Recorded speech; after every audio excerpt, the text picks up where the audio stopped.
কালের বিবর্তনে তালগাছ হারিয়ে গেলেও নওগাঁর নিয়ামতপুরের ঘুঘুডাঙ্গায় এখনো কালের সাক্ষী হয়ে শত শত তালগাছের সারি রাস্তার দুধারে সৌন্দর্য বর্ধন করে যাচ্ছে। শুধু তাই নয়, বাংলাদেশের সবচেয়ে দীর্ঘতম দৃষ্টিনন্দন তালগাছের সড়ক কিন্তু এই ঘুঘুডাঙ্গা, এবং ইন্টারনেটের দুনিয়ায় নওগাঁকে দিয়েছে এক নতুন পরিচয়। কিন্তু এই সড়ক কিভাবে সৃষ্টি হলো, কে বা এতগুলো তালগাছ রোপণ করেছে, তার সবকিছুই জানাবো আজকের এই ভিডিওতে। আসসালামু আলাইকুম অ্যান্ড হ্যালো এভরিওয়ান, আমি ডক্টর শেখ সাদিয়া চলে এসেছি আজকে আপনাদের সামনে আরো একটি ব্লগ নিয়ে। কিন্তু আজকে আমি একা নই, আমার সঙ্গে আছে নওগাঁর বিখ্যাত কন্টেন্ট ক্রিয়েটর আনোয়ার ভাই। তাকে আপনারা আনোয়ার ব্লগ এবং আনোয়ার প্রকৃতি প্রেমী নামেই চিনে থাকবেন। হাজিনগর ইউনিয়নের ছোট্ট একটি গ্রাম ঘুঘুডাঙ্গা। হাজিনগর গ্রাম থেকে ঘুঘুডাঙ্গা গ্রামে যাওয়ার পথে প্রায় ৬০০ তালগাছ দাঁড়িয়ে আছে। প্রতিদিন হাজারো বৃক্ষপ্রেমী ও ভ্রমণ পিপাসুরা আসেন এই তালগাছ দেখতে।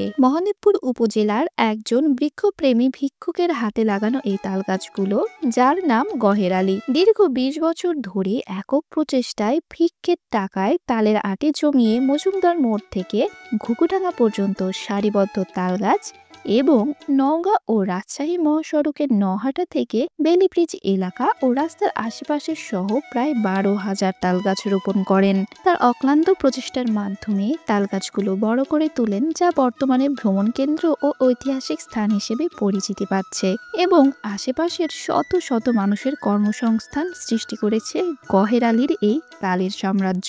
২০০৮ সালের বিটিভির জনপ্রিয় ম্যাগাজিন অনুষ্ঠান ইত্যাদির মাধ্যমে গহের আলীকে বিরল সম্মানে ভূষিত করা হয়। ২০০৯ সালে জাতীয় পরিবেশ পদক দেওয়া হয়েছিল নিঃস্ব এই গহের আলীকে। ৩০ বছর আগে রোপণ করা এইসব তালগাছ বজ্রপাত রোধেও ব্যাপক ভূমিকা পালন করে যাচ্ছে। প্রথম দিকে সড়কটি মানুষের জন্য ছিল মেঠো পথ, তবে গ্রামীণ অবকাঠামো উন্নয়নের আওতায় সম্প্রতি পাকা করা হয়েছে এই সড়কটি। আমাদের ধরিত্রীকে পূর্বের অবস্থায় ফিরিয়ে নিতে নওগাঁর নিঃস্বার্থ গহের আলীর মতো আরো অনেক গহের আলীর দরকার।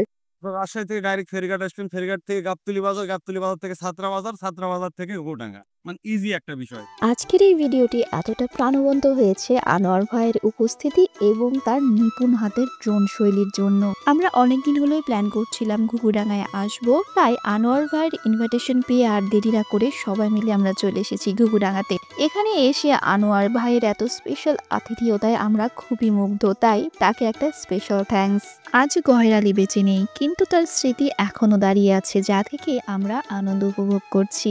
যাই হোক, আজকে শুরু থেকে শেষ পর্যন্ত চেষ্টা করেছি ঘুঘুডাঙ্গার তাল সাম্রাজ্যের সঠিক সত্য আপনাদের সামনে উপস্থাপন করতে। কোথাও কোনো তথ্যগত ভুল বা আপনাদের কোনো পরামর্শ থাকলে সেটা আমাকে কমেন্ট বক্সে অবশ্যই জানাবেন। আজকের মতো এখানেই বিদায় নিচ্ছি, সবাই ভালো থাকবেন, আল্লাহ হাফিজ।